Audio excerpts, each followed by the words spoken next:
It's like it doesn't stop sometimes. Red Cross volunteer Diane Sargent says she's been from one disaster to the next. Straight from helping fire victims here in Lockport, she's now on the ground floor of the tragedy in Louisiana. It's the same work, whether it's a wildfire or flooding or a fire like in Lockport. Sargent's work is focused on a small part of Baton Rouge where she says the damage is so fast you have to see it to believe it. Floated cars that had once been underwater are all over the place.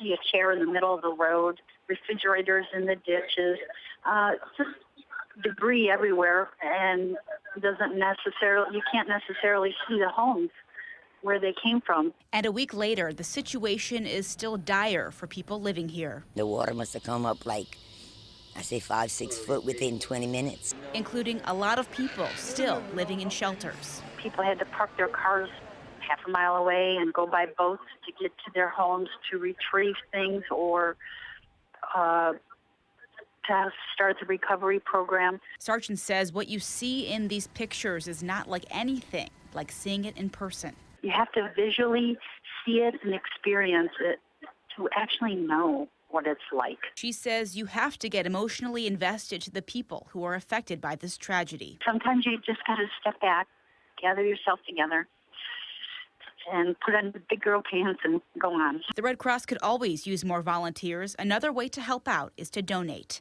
Reporting in Buffalo, Marissa Perlman, News 4.